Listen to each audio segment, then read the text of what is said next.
नमस्कार।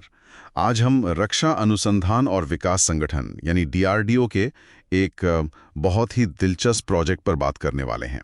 ये है स्टार मिसाइल स्टार, और ये प्रोजेक्ट अपने बिल्कुल आखिरी परीक्षण चरण में पहुंच चुका है। हमें ये जानकारी मिली है आज तक के एक लेख से। हाँ, और ये इसलिए भी महत्वपूर्ण है क्योंकि ये पूरी तरह से स्वदेशी है, भारत में बनी है। और ऐसी बातें भी चल रही हैं कि ये ब्रह्मोस जैसी जो मिसाइलें हैं, उनका एक सस्ता विकल्प भी बन सकती है आगे चलकर। बिल्कुल। तो चलिए इस पर थोड़ी और गहराई से बात करते हैं, समझते हैं कि ये भारत की रक्षा क्षमताओं के लिए आखिर क्या मायने रखती है। तो सबसे पहले ये स्टार मिसाइल आखिर है क्या चीज़, मतलब इसका असल मकसद क्या है? देखिए, डीआरडीओ ने इसे मुख्य रूप से हमारी वायुसेना, थल सेना और नौसेना के लिए विकसित किया है।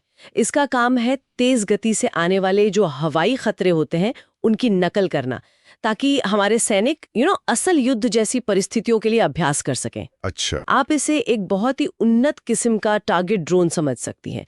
ये प्रोजेक्ट अब अपने तीसरे और अंतिम चरण मतलब फेज 3 में है। अच्छा, फेज 3, इसका मतलब क्या हुआ? इसका मतलब ये कि अब मिसाइल के जो सभी जरूरी हिस्से हैं, जैसे इंजन है, नेविगेशन सिस्टम, कंट्रोल सिस्टम, वो सब जोड़ दिए गए हैं। और अब इसके कई उड़ान परीक्षण किए जा रहे हैं, बिल्कुल वैसी ही परिस्थितियों में जैसी युद्ध के दौरान हो सकती हैं। और जैसा हमने कहा, ये पूरी तरह स्वदेशी है, जो इसे और भी महत्वपूर्ण बनाता है। हाँ, ये स्वदेशी वाली बात तो अहम है। लेख में इसकी रफ्तार और वो कम ऊंचाई पर उड़ने की क्षमता का भी जिक्र है। शायद वही बातें इसे खास बनाती हैं ना। यहाँ बात सच में दिलचस्प हो जाती है। हाँ बिल्कुल, इसकी रफ्तार मैक 2.5 से भी ज्यादा है, यानी लगभग आप समझ लीजिए 3062 किलोमीटर प्रति घंटा। बहुत तेज। बाप रे। और ये समुद्र या जमीन की सतह से महज सिर्फ 100 मीटर की ऊंचाई पर उड़ सकती है। वाह, सिर्फ 100 मीटर! ये तो कमाल है। मतलब रडार को चकमा देने के लिए एकदम सही। निश्चित रूप से इतनी कम ऊंचाई और इतनी तेज रफ्तार का कॉम्बिनेशन, आप समझ सकती हैं दुश्मन के रडार के लिए इसे पकड़ना लगभग नामुमकिन सा हो जाता है। और यही नहीं, ये उड़ान के दौरान तेजी से अपनी दिशा बदल सकती है, ऊंचाई भी कम ज्यादा कर सकती है, बिल्कुल एक असली लड़ाकू विमान या मिसाइल की तरह बर्ताव करती है। अच्छा। और इसका डिज़ाइन भी मॉड्यूलर है, मतलब इसे अलग-अलग मिशन की ज़रूरतों के हिसाब से आसानी से बदला जा सकता है। ये सारी क्षमताएं मिलकर हमारे सैनिकों को असली खतरों का सामना करने के लिए कहीं बेहतर ट्रेनिंग देती हैं। ठीक है, तो ये तेज रफ्तार, ये कम ऊंचाई, ये सब कैसे मुमकिन होता है? मतलब इसके पीछे की तकनीक क्या है, ये कैसे काम करती है? और क्या इसके अलग अलग तरह के इस्तेमाल भी है? इसमें लगा है लिक्विड फ्यूल रैमजेट इंजन। अब देखिए, रैमजेट इंजन की खासियत ये होती है कि ये उड़ान के दौरान हवा से ही ऑक्सीजन लेता है। हवा से ऑक्सीजन? जी। इसे अपने साथ ऑक्सीजन का टैंक लेकर चलने की जरूरत नहीं पड़ती। इससे मिसाइल हल्की रहती है और लंबे समय तक अपनी वो तेज गति बनाए रख सकती है। समझ गया, भार कम हो जाता है। और इसके प्रकारों के बारे में आप बता रही थी। एक है हवा से लॉन्च होने वाला संस्करण। इसे हमारे तेजस जैसे लड़ाकू विमानों से दागा जा सकेगा। ये हवा से हवा या हवा से जमीन पर मार करने वाले अभ्यास के लिए होगा। ठीक है। और दूसरा है जमीन से लॉन्च होने वाला संस्करण।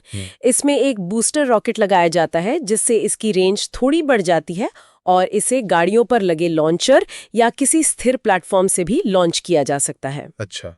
लेख में वो ऑपरेशन सिंदूर में इस्तेमाल हुए पुराने बंशी टारगेट ड्रोन का भी जिक्र था।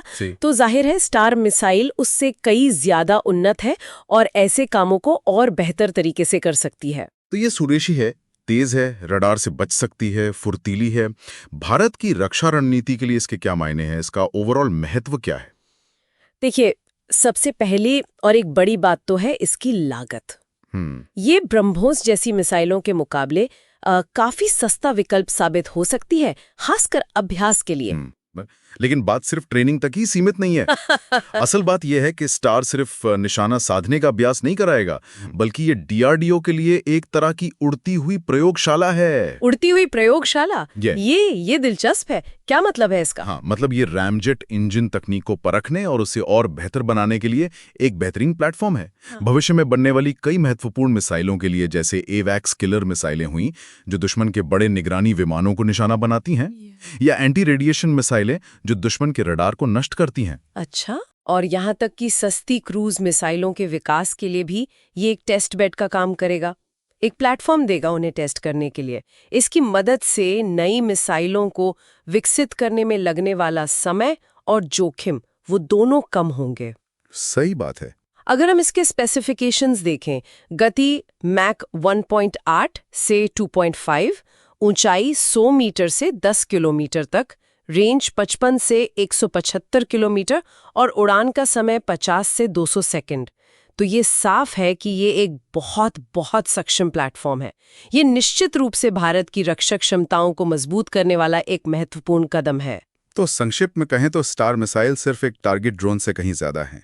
ये एक बहुमुखी, पूरी तरह से भारत में बना प्लेटफॉर्म है जिसमें भविष्य की अपार संभावनाएं छुपी हुई हैं, बेहतरीन प्रशिक्षण देने से लेकर नई मिसाइल तकनीकों के विकास तक। बिल्कुल। और जाते जाते एक विचार में जरूर छोड़ना चाहूंगी सोचने के लिए।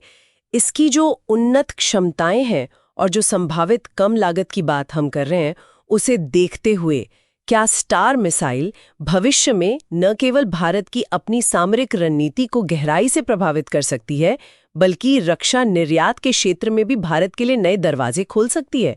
ये सोचने वाली बात है।